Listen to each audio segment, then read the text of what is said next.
Sa ating mga kwentong bayan, bakit ba lagi na lang natin nababasa o naririnig na sinisila lagi ng mga lawin ang mga inakay, mga inahin at mandang?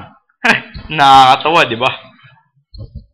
Ating tuklasin mula sa kwento ni Aesop kung paano nga ba ang bagay na ito ang nagpasimula sa alitan ni Lawin at Gandang.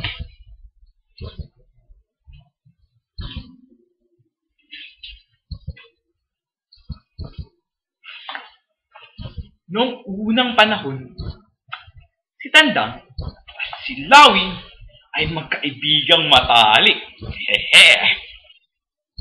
Magkasama sila palagi. Maghanap, magkain. Ang Lawin ay may gintong singsing na lagi niyang isinusuot sa kanyang hinlalaki. Isang araw, hiniram ng Tandang ang singsing. Bak! Papakita ko lang sa aking asawa. Hindi kang Lawin. Wika ng Tandang. Walang pag-aalinlangang ibinigay ng Lawin ang singsing sa Tandang.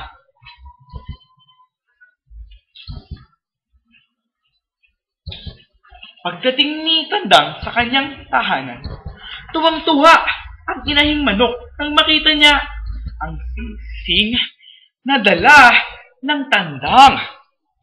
Isinuot niya agad ito sa kanyang hinlalaki. Maganda itong tingnan sa aking daliri. Bulalas ng inahin. Sana ay makita ito ng aking mga kaibigan. Pwede bang suot ko ang singsing ng maski isang araw lang? Ayaw ng Tandang na malungkot ang inahin, kaya agad niya itong pinahirap. Kinaumagahan, nagpasya ang inahin na maghanap muna ng pagkain. Ngunit, di na namalayan na umus-us ang singsing mula sa kanyang daliri. Nabahala ang inahin. Hinarap niya ang singsing, ngunit hindi na nakita yun. Malaman ng Tandang ang nangyari, siya rin ay naghanap singsing.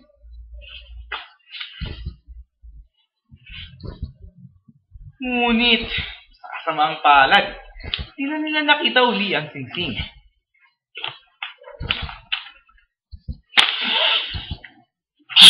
Nagalit ang Lawin nang malaman niyang nawawala ang kanyang singsing. Bakit yung hinayaan? Mawala ang singsing ko. Sita niya sa mag-asawang manok. Isang singsing kong nahala ngayon eh. No, pintitigil. Paghanap di nyo na ay babalik sa akin ng aking singsing. Sisilain ko ang iyong mga inakay.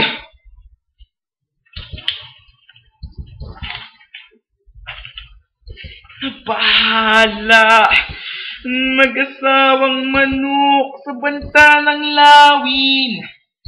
Noon din ay nagsimula silang halukain at kalikayin ang lupa. Makita lamang ang mawawalang singsing. Hanggang ngayon ay hindi pa rin natatagpuan ng Tandang at inahin ng singsing. Panay pa rin tuloy ang kahindi na sa lupa sa paghanap, diba? Samantala, walang tigil naman pagsila ang Lawin sa mga inakay na manok.